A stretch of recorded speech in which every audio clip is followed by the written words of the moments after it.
We will talk about Autism Spectrum Disorder among girls. It affects around 0.5% of girls.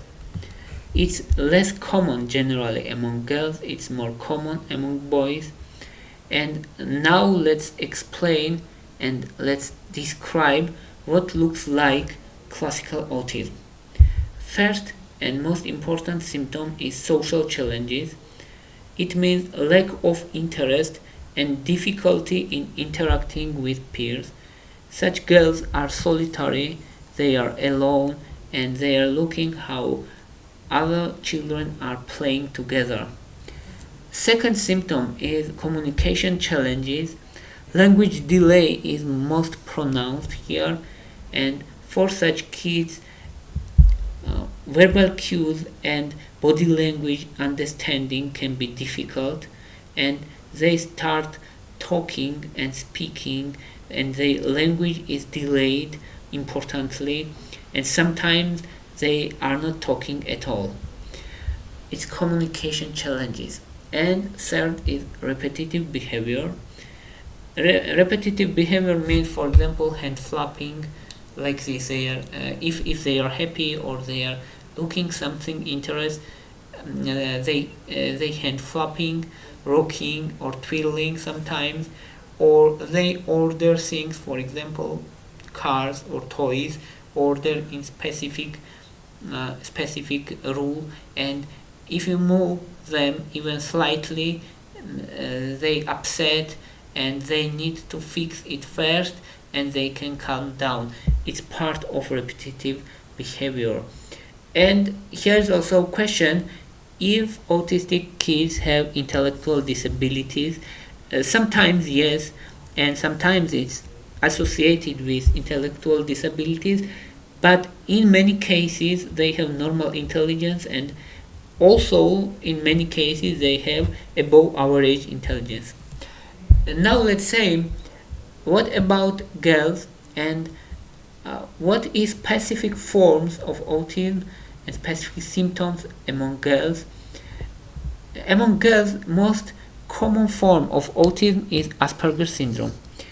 First, we should say that Autism Spectrum Disorder is general term and is umbrella term, and under this there is many forms of autism, but there is no very clear distinction between them. That's why we call them Autism Spectrum Disorder, but we can make some distinction still. That's why we have forms of autism, and such form is Asperger's syndrome. What is characteristic of Asperger's syndrome? Most common, it's average or above average intelligence. It's most important of Asperger's syndrome that such kids have normal intelligence or above average. It's the most common form of autism among girls, and it's responsible on 37% of cases of autism among girls. And also in many cases here we have no language delay, so such kids speaking very clearly, and maybe their pronunciation or their talking can be different, but no language delay, and they have good vocabulary, and in 70% of cases no language delay, and they are excellent in niche topic or in specific topic. For example, this girl knows everything about trains. She has train toys, she reads books about trains, she knows mechanics of train, she knows schedules of train in her city. So she's excellent in this topic, and such specific interest is specific for Asperger's syndrome. It's specific generally for autism, but it's more pronounced in case of Asperger's syndrome. And in 30% of cases we still have language delay. It's important to say. So in Asperger's syndrome, in 70% of cases we have no language delay, but in 30% of cases we still have language delay. And now, how is prognosis? In 70% of cases, such kids will live fully independent. So prognosis is very good.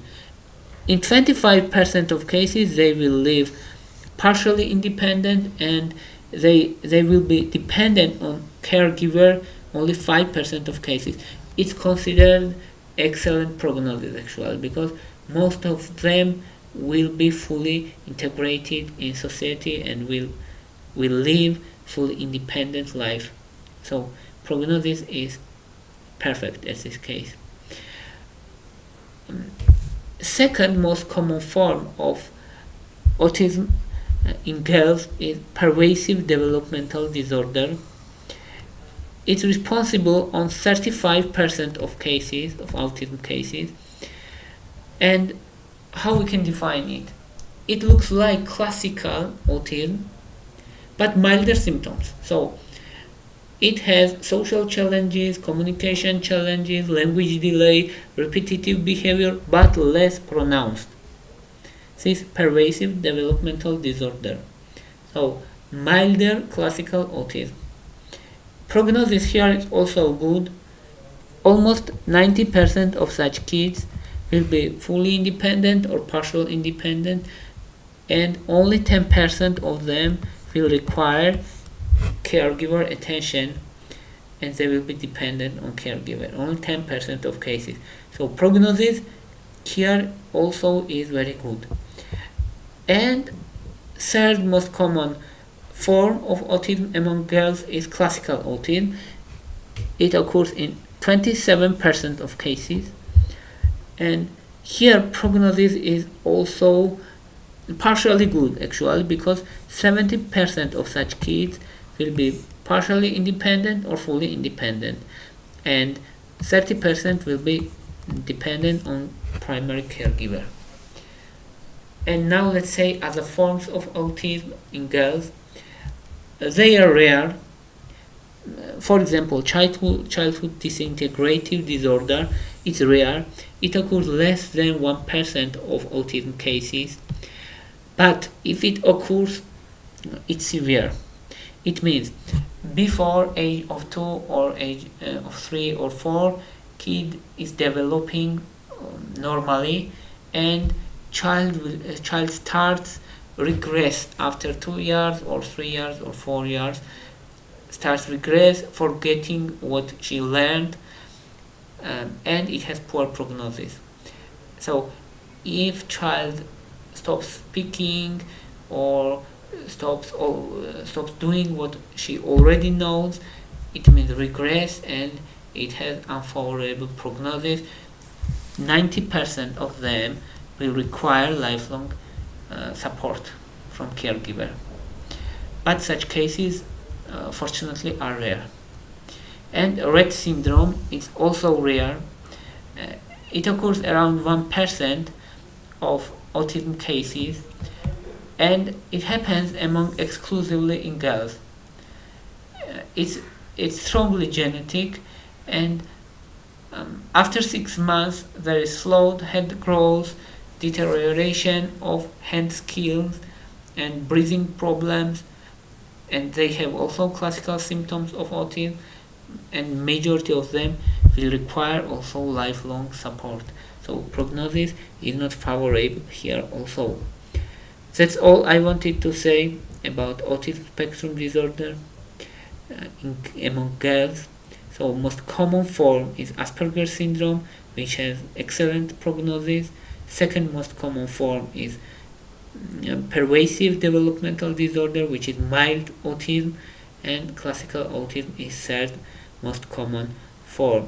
That's all I wanted to say. Thank you for your interest. Thank you for your watching. If you like my videos, please thumbs up. If you like my channel, please subscribe. Thank you very much. Bye for now.